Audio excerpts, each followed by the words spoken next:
Cinderella, a fairy tale by the brothers Grimm, as narrated by Scott Leffler for Stop, Book, and Listen. The wife of a rich man fell sick, and as she felt that her end was drawing near, she called her only daughter to her bedside and said, "Dear child, be good and pious, and then the good God will always protect thee, and I will look down on thee from heaven and be near thee." Thereupon she closed her eyes and departed. Every day the maiden went out to her mother's grave and wept, and she remained pious and good. When winter came, the snow spread a white sheet over the grave, and when the spring sun had drawn it off again, the man had taken another wife. The woman had brought 2 daughters into the house with her, who were beautiful and fair of face, but vile and black of heart. Now began a bad time for the poor stepchild. "Is the stupid goose to sit in the parlor with us?" said they. "He who wants to eat bread must earn it. Out with the kitchen wench." They took her pretty clothes away from her, put an old gray bedgown on her, and gave her wooden shoes. "Just look at the proud princess, how decked out she is," they cried, and laughed and led her into the kitchen. There she had to do hard work and morning till night, get up before daybreak, carry water, light fires, cook and wash. Besides this, the sisters did her every imaginable injury. They mocked her and emptied her peas and lentils into the ashes, so that she was forced to sit and pick them out again. In the evening, when she had worked till she was weary, she had no bed to go to, but had to sleep by the fireside in the ashes. And as on that account she always looked dusty and dirty, they called her Cinderella. It happened that the father was once going to the fair, and he asked his 2 stepdaughters what he should bring back for them. "Beautiful dresses," said one. "Pearls and jewels," said the other. "And thou, Cinderella," said he, "what wilt thou have?" "Father, break off for me the first branch which knocks against your hat on your way home." So he bought 2 beautiful dresses, pearls and jewels for his 2 stepdaughters, and on his way home, as he was riding through a green thicket, a hazel twig brushed against him and knocked off his hat. Then he broke off the branch and took it with him. When he reached home, he gave his stepdaughters the things which they had wished for, and to Cinderella he gave the branch from the hazel bush. Cinderella thanked him, went to her mother's grave and planted the branch on it, and wept so much that the tears fell down on it and watered it. It grew, however, and became a handsome tree. Thrice a day Cinderella went and sat beneath it and wept and prayed, and a little white bird always came on the tree, and if Cinderella expressed a wish, the bird threw down to her what she had wished for. It happened, however, that the king appointed a festival which was to last 3 days, and to which all the beautiful young girls in the country were invited, in order that his son might choose himself a bride. When the 2 stepsisters heard that they too were to appear among the number, they were delighted, called Cinderella and said, "Comb our hair for us, brush our shoes, and fasten our buckles, for we are going to the festival at the king's palace."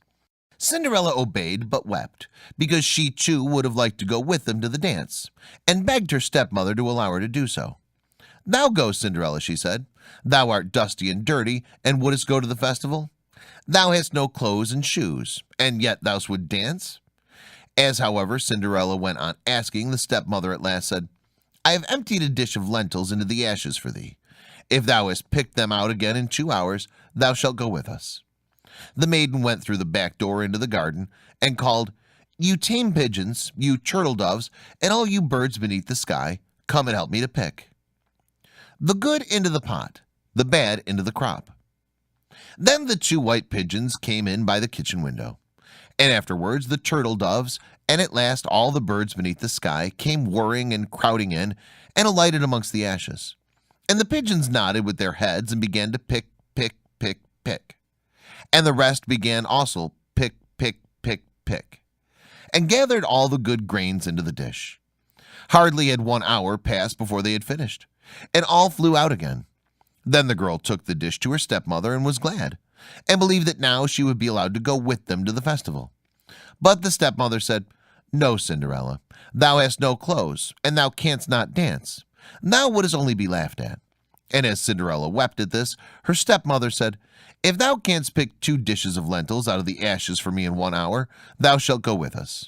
And she thought to herself, that she most certainly cannot do. When the stepmother had emptied the 2 dishes of lentils among the ashes, the maiden went through the back door into the garden and cried, "You tame pigeons, you turtle doves, and all you birds under the heaven, come and help me to pick the good into the pot, the bad into the crop." Then 2 white pigeons came in by the kitchen window, and afterwards the turtle doves, and at length all the birds beneath the sky came whirring and crowding in, and alighted amongst the ashes. And the doves nodded with their heads and began to pick, pick, pick, pick. And the others began also pick, pick, pick, pick, and gathered all the good seeds into the dishes. And before half an hour was over, they had already finished, and all flew out again.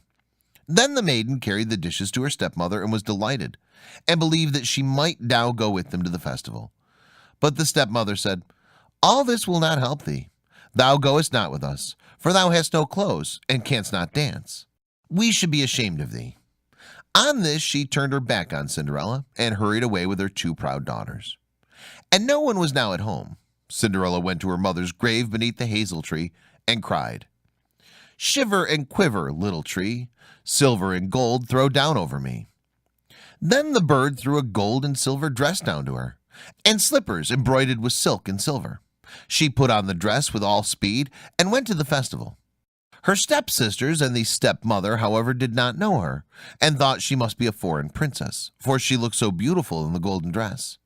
They never once thought of Cinderella, and believed that she was sitting at home in the dirt, picking lentils out of the ashes.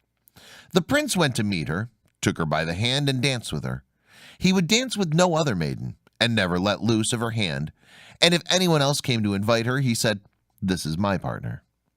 She danced till it was evening, and then she wanted to go home, but the king's son said, "I will go with thee and bear thee companion," for he wished to see to whom the beautiful maiden belonged. She escaped from him, however, and sprang into the pigeon house. The king's son waited until her father came, and then he told him that the stranger maiden had leapt into the pigeon house. The old man thought, "Can it be Cinderella?"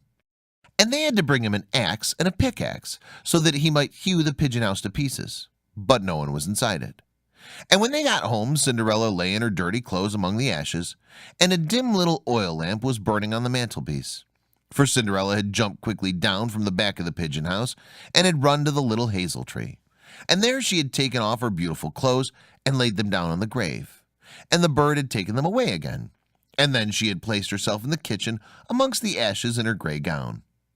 Next day, when the festival began afresh, and her parents and stepsisters had gone once more, Cinderella went to the hazel tree and said, "Shiver and quiver, my little tree, silver and gold throw down over me." Then the bird threw down a much more beautiful dress than on the preceding day. And when Cinderella appeared at the festival in this dress, everyone was astonished at her beauty. The king's son had waited until she came, and instantly took her by the hand and danced with no one but her. When others came and invited her, he said, "She is my partner." When evening came, she wished to leave, and the king's son followed her and wanted to see into which house she went. But she sprang away from him and into the garden behind the house. Therein stood a beautiful tall tree, on which hung the most magnificent pears.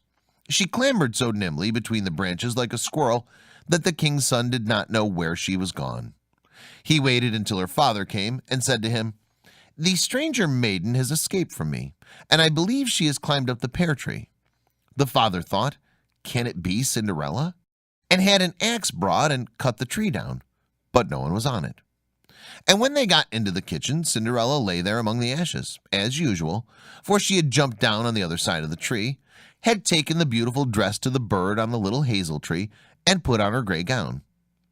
On the third day, when the parents and sisters had gone away, Cinderella went once more to her mother's grave, and said to the little tree, "Shiver and quiver, my little tree, silver and gold throw down over me."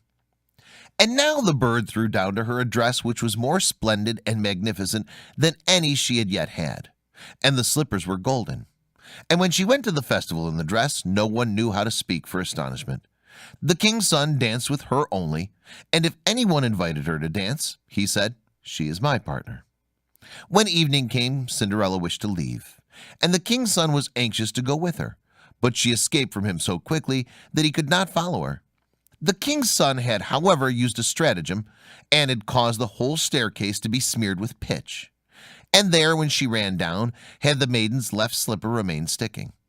The king's son picked it up, and it was small and dainty and all golden. Next morning he went with it to the father and said to him, "No one shall be my wife but she whose foot this golden slipper fits." Then were the two sisters glad, for they had pretty feet.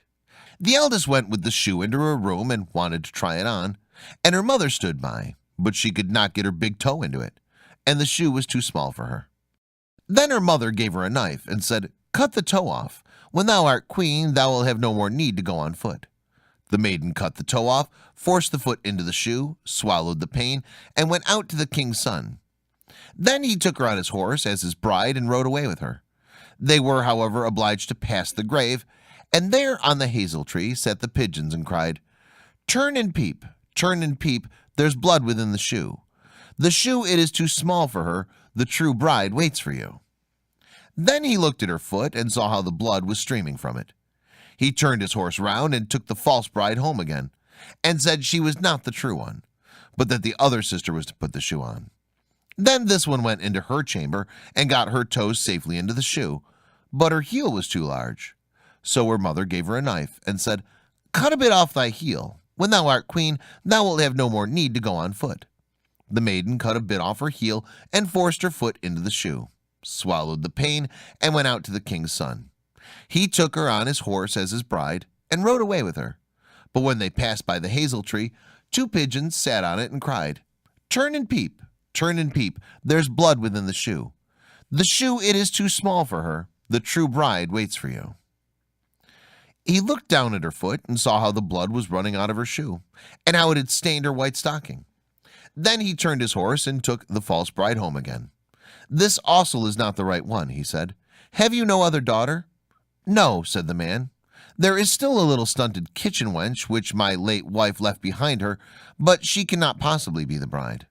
The king's son said he was to send her up to him, but the mother answered, "Oh no, she's much too dirty, she cannot show herself."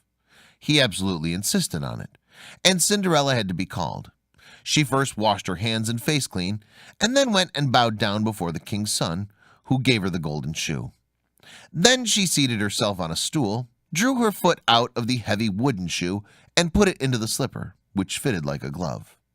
And when she rose up, the king's son looked at her face and recognized the beautiful maiden who had danced with him, and cried, "This is the true bride." The stepmother and two sisters were terrified and became pale with rage. He, however, took Cinderella on his horse and rode away with her. As they passed by the hazel tree, the two white doves cried, turn and peep, no blood is in the shoe. The shoe is not too small for her, the true bride rides with you." And when they had cried that, the two came flying down and placed themselves on Cinderella's shoulders, one on the right, the other on the left, and remained there sitting. When the wedding with the king's son had to be celebrated, the two false sisters came and wanted to get into favor with Cinderella and share her good fortune. When the betrothed couple went to the church, the elder was at the right side and the younger at the left, and the pigeons pecked out one eye of each of them. Afterwards, as they came back, the elder was at the left and the younger at the right, and then the pigeons pecked out the other eye of each. And thus, for their wickedness and falsehood, they were punished with blindness as long as they lived.